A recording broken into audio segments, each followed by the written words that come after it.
Welcome to I S point. This is Aditi Pandey. तो आज हम लोग स्टार्ट करने वाले हैं हमारा new chapter which was chapter 7। तो चैप्टर 7 में हम क्या पढ़ने वाले हैं? बदलती हुई सांस्कृतिक परंपराएं। तो इसके अंतर्गत हम जानेंगे कि कौन कौन सी परंपराएं हैं जो बदली और आखिर परंपराओं के बदलने का मुख्य कारण क्या है।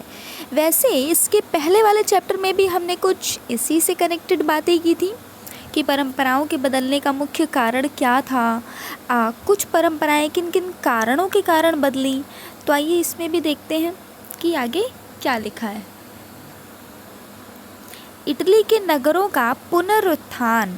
पश्चिमी रोम साम्राज्य के पतन के बाद इटली के राजनैतिक व सांस्कृतिक जो भी केंद्र थे उनका विनाश हो गया।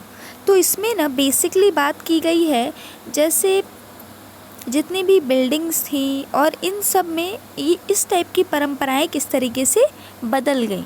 जैसे कि पहले घर कैसे होते थे आपने देखा होगा, ठीक है। आपने शहर के घर भी पहले देखे होंगे तो वो किस टाइप के होते थे, उनका डिज़ाइनिंग, उनका इंटीरियर थोड़ा सा अलग होता था। लेकिन अब उसमें बदलाव आ गया है, तो वो भी एक परंपरा का बदलाव है ना। अच्छा, पहले आपने ये भी देखा होगा गांव में जो लोग घर बनवाते थे उस पे या तो चप्पल टांगते थे या नींबू मिर्ची टांगते थे जब नया नया घर बनता था तो। लेकिन अब लोग ऐसा नहीं करते हैं। अब एक सूर्य भगवान जी का एक आता है बहुत ही क्यूट सा, वो लगाते हैं, नहीं तो और भी चीज़ें लगाते हैं, और कुछ लोग नहीं भी लगाते हैं। तो ये भी तो एक तरह का बदलाव ही है ना। और ये भी तो परंपराओं में ही बदलाव है, आखिर वो भी तो परंपराएं थी। परंपराएं होती क्या हैं? जो बरसों से चली आ रही हो, जिन चीज़ों को हम मतलब प्रतिवर्ष या फिर हम नियमित तौर पे एक तरह से मानते हों उन चीज़ों को कि हाँ ये जो हैं ये किसी न किसी रूप में हमारे लिए सहायक हैं, तो उन्हें ही परंपराएं कहते हैं। और कुछ नुकसानदायक भी होती हैं लेकिन उन्हें भी हम परंपराएं कहते हैं। इटली के नगरों का पुनरुत्थान में यही बताया गया है कि वहाँ के जो क्षेत्र थे वो सामंती संबंधों में काफ़ी नया नया रूप ले रहे थे, और चर्च इत्यादि के बनावट में भी काफ़ी ज़्यादा नवीनीकरण और एकीकरण हो रहा था। इसी समय पूर्वी यूरोप बाइजेंटाइन साम्राज्य के शासन में बदल रहा था। उधर कुछ और पश्चिम में इस्लाम एवं सांझी सभ्यता का निर्माण कर रहा था। इटली एक कमज़ोर देश था और अनेक टुकड़ों में बटा हुआ था, परंतु इन्हीं परिवर्तनों ने इतावली संस्कृति के पुनरुत्थान में सहायता प्रदान की। तो इसमें क्या कहना चाहता है, हम बेसिकली ये समझेंगे, ठीक है। आखिर इनमें पुनरुत्थान हुआ क्यों हुआ? इटली एक कमज़ोर देश था, तो आखिर कमज़ोर देश का परंपराओं के बदलने से क्या लेना देना हो सकता है? माना जाता है कि जो पिछड़े वर्ग या पिछड़ी जातियाँ होती हैं वो काफ़ी ज़्यादा परंपराएं निभाते हैं, ये हमने सुना है ना हमेशा से। लेकिन इनमें उन परंपराओं की बात की गई है जो कि बहुत ज़्यादा वो नहीं थे, मतलब क्षेत्र में और इंटीरियर में बदलती हुई परंपराओं की बात की गई है। और जो रीति रिवाजों से जुड़ी परंपराएं थी वो हमने 6 चैप्टर में पढ़ा है, ठीक है। तो आप वो देख सकते हैं अगर आपको रीति रिवाज से रिलेटेड चाहिए तो इसमें क्या था, इंटीरियर में चेंज था और भी कई चीज़ों में चेंज था। तो कमज़ोर से इनका कहने का मतलब ये है कि मान लीजिए वहाँ पे बहुत ही भव्य रूप से महल, जैसे पहले क्या होता था, राजा लोग कितने बड़े बड़े महल बनवाते थे, सोने का गेट लगवा दिए तो चांदी का छत्र लगवा दिए वगैरह वगैरह लगा के बहुत अच्छे से बनाते थे। अब क्या ऐसा कोई घर बनवाता है क्या? बिल्कुल भी नहीं। ऐसा तो नहीं है कि अमीर लोग आज भी नहीं हैं, बहुत हैं, लेकिन फिर भी हम लोग इस टाइप के मेटल्स का यूज़ नहीं करते हैं। तो ये एक तरह से बदलाव ही तो है ना। तो बिल्कुल वही बदलाव की बात की जा रही है कि मान लीजिए शायद वहाँ पे बहुत ही बड़े बड़े घर बनते होंगे महल टाइप, लेकिन फिर बदलाव आ गया क्योंकि वो कमज़ोर देश था, तो यानी कि इकोनॉमिक कमज़ोर ही होगा। तो जब इकोनॉमिक ही सही नहीं है, वो लोग फाइनेंशियली ही ठीक नहीं हैं, तो वो अपने घरों को कम स्थान में बनाने की कोशिश करेंगे, कम पूंजी में बनाने की कोशिश करेंगे। तो ये हो गया। और सेकंड क्या दिया है, अनेक टुकड़ों में बटा हुआ था। आखिर अनेक टुकड़ों में बटा हुआ का मतलब क्या होता है? अनेक टुकड़ों में बटा हुआ का मतलब ये है कि उसमें कई सारे विभाजन थे, ठीक है, कई सारी स्पेस थी। जैसे मान लीजिए अगर आपके पास एक बड़ा सा घर है, ठीक है, तो अगर हम उसे बनवाएंगे और अच्छे से मतलब सजा दिए और फिर चारों लतर वतर लगा दिए तो एकदम महल वाला लुक आएगा ना। अगर मान लीजिए कि जॉइंट फैमिली का घर है तो जैसे गांव में होता है जॉइंट फैमिली का घर, उस तरीके से। लेकिन अगर सब अलग अलग हो जाएं कि हाँ 2 रूम तुम्हारा हो गया, 2 रूम तुम्हारा हो गया, 2 रूम तुम्हारा, 2 रूम हमारा। तो इस तरीके से सब बांट लेंगे। तो जब बांट लेंगे तो सब अपने अपने घर को अपने अपने तरीके से सजाएंगे ना, तो वो कैसा लगेगा, अलग अलग लगेगा ना, उसमें उतना अच्छा नहीं होगा। जैसे आपने कभी सोसाइटी देखी होगी, तो कुछ सोसाइटीज़ में क्या होता है, दिवाली के टाइम पे वो लोग एक जैसे लतर लगाते हैं अपनी बिल्डिंगों पे, सभी लोग मतलब एक तरह से फंड इकट्ठा करके तो वो लोग उस तरीके से बनाते हैं, तो वो देखने में बहुत सुंदर लगता है। और वहीं कुछ सोसाइटीज़ जो कॉलोनीज़ होती होंगी, वीडियो कॉलोनी छोटी मोटी, आप जाके देख सकते हैं, तो वहाँ पे क्या दिखेगा आपको कि अलग अलग जिसका जितना बड़ा घर है उसने उस तरीके से लतर लगाया हुआ है। तो कहीं बहुत ज़्यादा है, कहीं है ही नहीं, कहीं बहुत कम है, कहीं कैंडल ही है, तो कहीं सिर्फ दिया ही है। तो वो अलग अलग दिखेगा, वो आपको भव्यता नहीं दिखाई देगी, हाँ अलग अलग चीज़ों में अलग अलग खूबसूरती दिखाई देगी। तो बिल्कुल ऐसे ये भी टुकड़ों में बटा हुआ था, तो भव्यता इन लोगों की कम हो गई थी। ठीक है, आगे चलते हैं। बैजेंटाइन साम्राज्य और इस्लामी देशों के बीच व्यापार के बढ़ने से इटली के तटवर्ती बंदरगाह पुनर्जीवित हो गए थे। अब किसी के बीच ट्रेड इंक्रीज़ होगा तो जो बंदरगाह हैं, जो मान लीजिए उन पे बहुत ही कम बिज़नेस होता था, ठीक है, लेकिन अब अचानक से बहुत ज़्यादा बिज़नेस होने लगा, तो फिर क्या हो जाएगा, इंक्रीज़ हो जाएगी उन लोग की, जो भी उन लोग का फाइनेंशियल है वो थोड़ा सा सुधर जाएगा। 12वीं शताब्दी में जब मंगोलों ने चीन के साथ रेशम मार्ग से व्यापार आरंभ किया, तो इसके कारण पश्चिमी यूरोपीय देशों के व्यापार को बढ़ावा मिला। इसमें इटली के नगरों ने मुख्य भूमिका निभाई थी, अर्थात मंगोल ने चीन के साथ रेशम मार्ग से व्यापार का आरंभ किया और इसके कारण व्यापारियों में काफ़ी ज़्यादा बढ़ोतरी हुई। ऐसा क्या होता है, जैसे आप कभी घर के बाहर सामान लेने जाते हैं तो आप वो जगह प्रेफर करते हैं ना कि हाँ हम इस साइड जाएंगे। मान लीजिए आपके घर की तरफ 2 दुकानें हैं, ठीक है, चलिए इसे फिगर से समझते हैं। मान लीजिए ये आपका घर है, ठीक है, और यहाँ से आपको जाना है, ये मार्केट है, इधर बहुत ही सिर्फ सब्जी का मार्केट है मान लीजिए, इधर सारी चीज़ों का मार्केट है, ठीक है। तो आप जब घर से सामान लेने निकलेंगे तो इस साइड ही जाना प्रेफर करेंगे अगर आपको सारी चीज़ें चाहिए तो, ठीक है। तो बिल्कुल उसी तरीके से आप सोचेंगे ना कि हम एक ही रास्ते से जाएं और हमारे ढेर सारे काम हो जाएं, ढेर सारी खरीदारी हो जाए, ढेर सारा ट्रेड व्यापार हो जाए, ठीक है। तो बिल्कुल उसी तरीके से ये लोग क्या थे, अब जब हम बहुत बड़े पैमाने पे कोई कार्य कर रहे हैं तो हम यही सोचेंगे ना कि हम उस रास्ते से जो और भी देश आते हैं उनसे भी ट्रेड की मतलब ऐसे ही कॉन्ट्रैक्ट कर लें, तो सो दैट हमें भी फ़ायदा होगा, उन्हें भी फ़ायदा होगा, हम उसी रास्ते से ले आएंगे।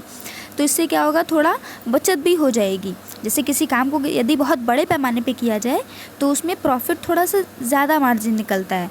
जैसे मान लीजिए अगर आप एक अंकल चिप्स पैकेट 5 का मिलता है, अगर आप सोचेंगे कि इतना ही चिप्स हम बनाने की कोशिश करें तो आपका 5 रुपये से ज़्यादा ही लग जाएगा, तो वो लगेगा आपको कि हाँ ये तो बहुत लॉस हो रहा है। लेकिन अगर हम वहीं 100 किलो 200 किलो की बात करेंगे तो वो आपका प्रॉफिट होगा उसमें, ठीक है, समझ रहे हैं ना। तो बिल्कुल इसी तरीके से इन्होंने कई सारे देशों में भी व्यापार को बढ़ावा मिला। आगे चलते हैं। नगर राज्य कार्डिनल गैस्पेरो कॉन्टेरिनी 1483 to 1542 अपने ग्रंथ the Commonwealth and government of Venice 1534 में अपने नगर राज्य की लोकतांत्रिक सरकार के बारे में लिखते हैं। हमारे वेनिस के संयुक्त मंडल यानी कि कॉमनवेल्थ की संस्था के बारे में जानने पर आपको ज्ञात होगा कि नगर का संपूर्ण अधिकार एक ऐसे परिषदीय हाथों में है जिसमें 25 वर्ष से अधिक आयु वाले सभी पुरुषों को सदस्यता मिल जाती है। तो एक टाइप की संस्था है, ठीक है, कॉमनवेल्थ है यानी कि संयुक्त मंडल है जिसमें कई सारे लोग होते हैं। तो इसमें क्या है, 25 वर्ष से ऊपर के लोगों को मिल जाती थी और ये एक लोकतांत्रिक सरकार था। ये अपनी राज्य की सरकार के बारे में बता रहे हैं कि किस टाइप से उसका ढांचा था। आगे चलते हैं। अब इसमें क्या बताएगा, देखिए, हाँ, सबसे पहले ये बताया है इन्होंने कि पूर्वजों ने ऐसा नियम क्यों बनाया कि सामान्य जनता को नागरिक वर्ग में उनके हाथ में संयुक्त मंडल के शासन की भागडोर है शामिल क्यों नहीं किया जाए, क्योंकि उन नगरों में अनेक प्रकार की गड़बड़ियाँ और जन उपद्रव होते हैं जहाँ की सरकार पर जन सामान्य का प्रभाव रहता है। ये थोड़ा सा सही भी बात है और नहीं भी बात है। मतलब ये डिपेंड करता है कि वहाँ जो लोग रहते हैं उन्हें कैसी सुविधाएं दी जा रही हैं, जैसे लिटरेसी आप ले सकते हैं, एजुकेशन ले सकते हैं अगर किसी की एजुकेशन बहुत अच्छी है, ठीक है। मान लीजिए आप ऐसी लोकेलिटी में हैं जहाँ पे एजुकेशन बहुत अच्छी है, वो लोग बहुत ही मतलब ब्रॉड माइंडेड है, ठीक है, हम ऐसे लेंगे। तो वो जब ब्रॉड माइंडेड हैं तो ऑब्वियस सी बात है वो छोटी छोटी बातों पे दंगे फसाद ये सब कुछ नहीं करेंगे ना, पत्थर फेंकेंगे, ये सब काम वो नहीं करना पसंद करेंगे। तो इससे क्या होगा, गवर्नमेंट भी अपना काम अच्छे से कर सकती है, उसे भी इतने उपद्रवियों को नहीं झेलना पड़ेगा और वो अच्छे से अपना कार्यभार संभाल सकती है और वो लोग भी अपने जीवन को शांति से जिएंगे।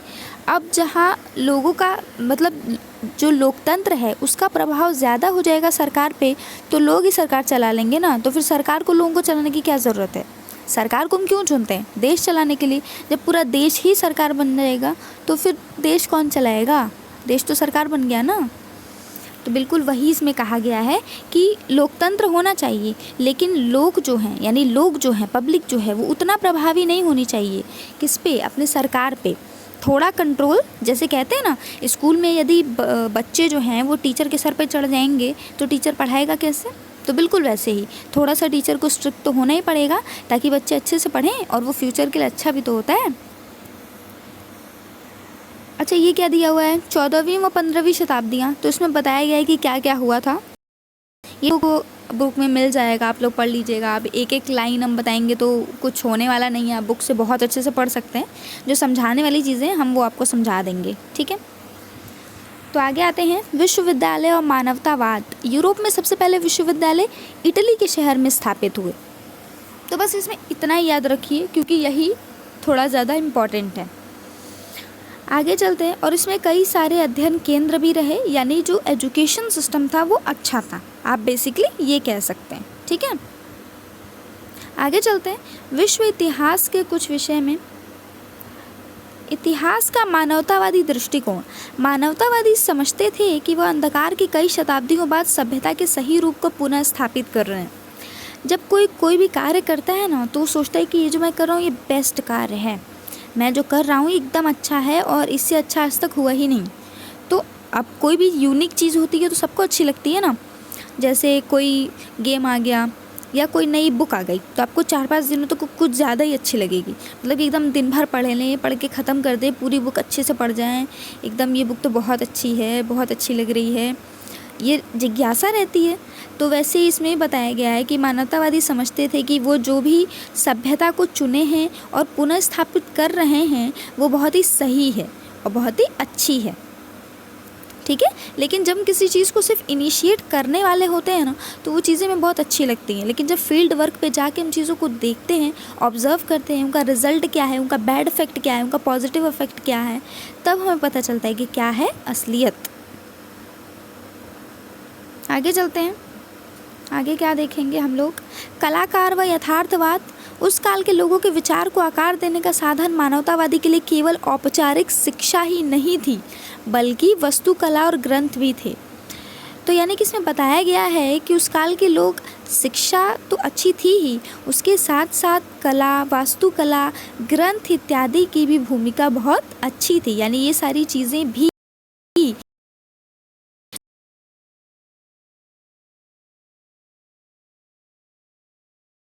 करते थे, यानी इनमें कला की प्रधानता आप कह सकते हैं, ठीक है। आगे चलते हैं, प्रथम मुद्रित पुस्तकें। दूसरे देशों के लोग यदि महान कलाकारों द्वारा रचित लेप, चित्रों, मूर्तियों, भवनों को देखना चाहते थे तो उन्हें इटली की यात्रा करनी पड़ती थी, क्योंकि यहाँ पे पुस्तकें इत्यादि बहुत अच्छे से रखी जाती थी, मुद्रा करके, मुद्रित मतलब छपाई करवा के, ठीक है।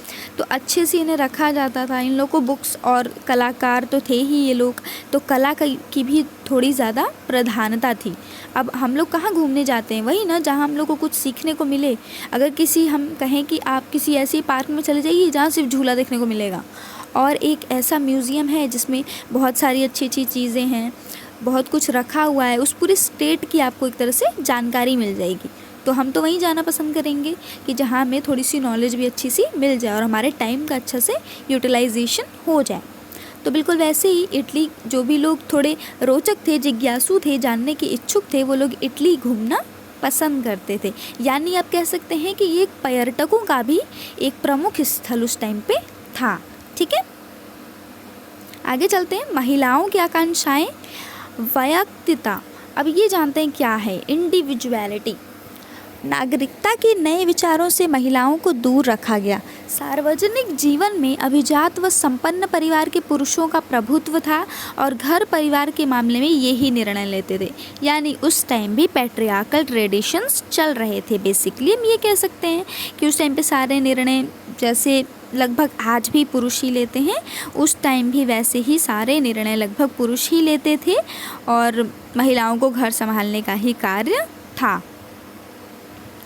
कॉपरनिकस, तो आइए इनके बारे में जानते हैं कौन है ये। इनका धारणा है कि मनुष्य पापी है, उस पर वैज्ञानिकों ने पूर्णतः अलग दृष्टिकोण से आपत्ति की थी। तो कॉपरनिकस 1473 to 1543 में काम से आया। ईसाइयों का विश्वास था कि पृथ्वी पापों से भरी हुई है। कॉपरनिकस ने घोषणा की कि पृथ्वी समेत सारे ग्रह सूर्य के चारों ओर परिक्रमा करते हैं। तो आप बस ये एक लाइन याद रखिएगा, इसमें ये बहुत इंपॉर्टेंट है, ये आपसे पूछा जा सकता है। ठीक है, कॉपरनिकस एक निष्ठावान ईसाई थे। वो इस बात से भयभीत थे कि उनकी इस नई खोज से परंपरावादी ईसाई धर्मकारियों में घोर प्रतिक्रिया उत्पन्न हो सकती है। अब किसी भी धर्म के विषय में अगर आप साइंस रिलेटेड करेंगे तो ऑब्वियसली उस धर्म में थोड़ा सा एक्सप्लॉयटेशन स्टार्ट तो होगा ही, थोड़ा सा तो विरोधीपन देखने को मिलेगा ही। ठीक है, ब्रह्मांड का अध्ययन। गैलीलियो ने एक बार टिप्पणी की कि बाइबल जिस स्वर्ग का मार्ग आलोकित करता है वह स्वर्ग किस प्रकार चलता है उसके बारे में कुछ नहीं बताता।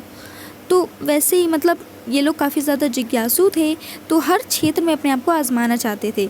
तो ब्रह्मांड में भी काफ़ी ज़्यादा इंटरेस्टेड थे ये लोग कि ईश्वर ने मार्ग क्यों नहीं बतलाया। ये तो बताए हैं कि स्वर्ग में आना है परंतु उसका रास्ता नहीं बताया। फिर इन्होंने ऐसी खोज की जो पृथ्वी है उसके आर पार ग्रह हैं, कई सारे और भी ग्रह हैं। सिर्फ ऐसा नहीं है कि पृथ्वी ही एक ग्रह है, पृथ्वी जैसे भी कई ग्रह हैं, लेकिन पृथ्वी और उनमें भिन्नताएं क्या हैं ये सारी चीज़ें इन्होंने बताई। तो अब आपका चैप्टर ख़त्म हो चुका है। आई होप आपको समझ में आया होगा and thank you so much for watching. अगर आपको अच्छा लगा हो तो लाइक कर दीजिएगा एंड शेयर कर दीजिएगा और थोड़ा सा सब्सक्राइब भी कर दीजिएगा। एंड फॉर नेक्स्ट चैप्टर अगर आपको कोई क्यूरी हो तो आप नीचे लिख सकते हैं, कल की क्लास में समझा देंगे हम। और आप लोग अच्छे से इसे रीड कर लीजिएगा एक बार। अगर आप इसे रीड करके मेरी बातों को सुनेंगे ना तो आई थिंक वो ज़्यादा अच्छा लगेगा। आप एक बार रीड कीजिए, फिर ये वीडियो देखिए, फिर उसके बाद एक बार और अच्छे से रीड कर लीजिए। देन आई एम श्योर कि फिर आपको कोई ज़रूरत नहीं है, फिर आप उसे रिवाइज़ करके बहुत अच्छे से लिख सकते हैं। So thank you so much for watching.